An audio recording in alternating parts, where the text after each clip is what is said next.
Hey everybody, and welcome to part 1 of separation anxiety training with a Cavapoo, Sophie. Yoo-hoo! She's very tired from napping all day. Now, as you guys may already know, Sophie's separation anxiety has gotten much worse since we made the move here to Portugal, and we've been working really hard to train her with being at least home alone for a couple of hours like she used to be able to do before. Now, in today's video, I'm going to be showing you one of the things that I've been doing that I think has been working pretty well in terms of just getting Sophie more comfortable with the idea of being away from me. And this may even be something that you're doing as well, and you can use it to your advantage to get your dog more comfortable with that alone time. Let's get started.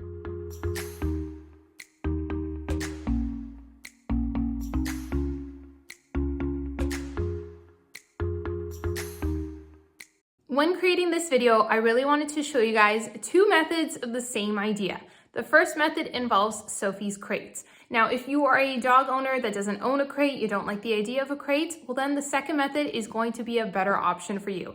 They both have the same idea, except one uses a crate and the other one doesn't, but I use both of them every single day when it comes to training Sophie. So if you choose to do both, that's amazing. You've got different options. Or if you don't have a crate, you can at least do the second method and practice that with your dog. They're both amazing for a dog that has separation anxiety. Now let's grab Sophie and I'm going to show you guys the first method that I do with Sophie. Sophie is very food motivated, so I always use really high value treats. I find it just gets us further quicker. I don't know if that actually is what it is or if she just really likes the treats and she's really motivated. Today we're using Crump's Naturals mini trainers in the flavor of beef, and I'm going to use these to get Sophie to go in her crate. Sophie, in your crate.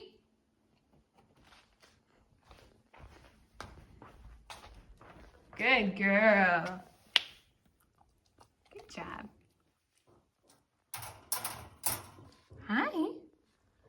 Good girl. If you're following along with our first method, you're going to be putting your dog in their crate, and you're going to be doing this when you're still at home. The idea is to give them some separation from you and some alone time while you're still in the same area as them. So you can still be in the same room or maybe in a separate room from them. But the idea is that they get comfortable with being without you. Now, if you're finding that your dog is struggling staying in their crates and they're whining and they're crying while they're in there, they do not like it whatsoever, here's a few things that you can do that can make your experience better and so that you can get their training done as well. The first thing I'm going to recommend is one of their favorite toys. You can also try putting in a blanket in there that smells like you and them. I find Sophie doesn't really seem interested in either one of these when she's in her crate. Her biggest motivator, and if you can tell by where her eyesight is going, is her chicken stick and a Kong toy. These are both long-lasting options, and I always use them whenever she's in her crate, so she learns that, hey, if I'm in my crate, I get the really good stuff. So I would definitely recommend investing in some longer-term, high-value treat options so that your dog can enjoy them while they're in their crate. It's also really important too, if you're putting your dog in their crate, to give them exercise before they go in. So whether that's going for a walk, playing, you want them to go in already tired so that they don't go in with pent-up energy and are more likely to whine, bark, and paw at the crate to come out. And the very last thing you can do as well is if your dog is in their crate and they're quiet, or even better, they're in a settled position, just give them some treats as well every time that they're doing that so they start to realize that they get rewarded whenever they are quiet. Good girl. Okay, let's show everyone the second method. Come out, Sophie. Come. Good girl. The second method is my favorite one because it's more challenging both for Sophie and me because it involves a lot of patience and a lot of diligence with just making sure that we stay both on top of doing this. And I'm gonna show you guys what it looks like. The first thing you're gonna need for this second method is you're going to need a soft spot that they like to call their own for lying down on. So that may be their bed, it may be the sofa. For Sophie here, it's the bed here in the kitchen. Now for the second method, you're practicing the stay command, and it's so important for a dog with separation anxiety because if they're anything like Sophie, they follow you literally everywhere you go. Having her stay in one spot while I leave and go to another room or even just go across the room is really important to work on that separation anxiety so that she's not constantly going after me everywhere I go. Let me show you guys what that looks like. The thing with the stay command is you really have to work up to longer distances, and you're going to see that in all the amazing videos that exist online. Good girl. Yes, good girl. Good job. Basically what I do is I just work up how far I can go without Sophie falling after me. Stay.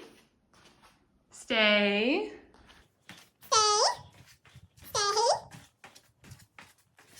I'm in a whole other room and she's still in her bed in the kitchen. You want to see?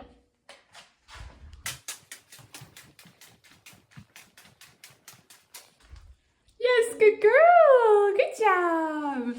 And basically, I keep doing this every single day and I'll do it in different rooms. I'll leave her in my room while I come to the kitchen. And the idea is to give them the option of being able to follow after you, but they choose to stay to get that reward and also to listen to your command. Because when I'm using the crate, she has no choice but to stay in there in the crate. But like this, she's exercising her free will and she's motivated by these little beef treats to stay in her bed or in a separate room for me because she knows when I get back, she'll get that treat.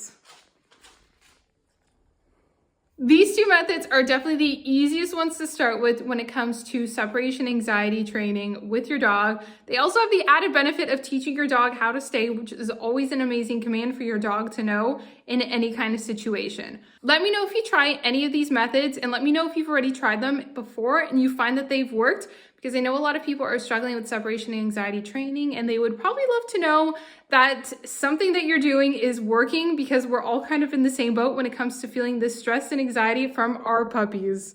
Right, Sophie?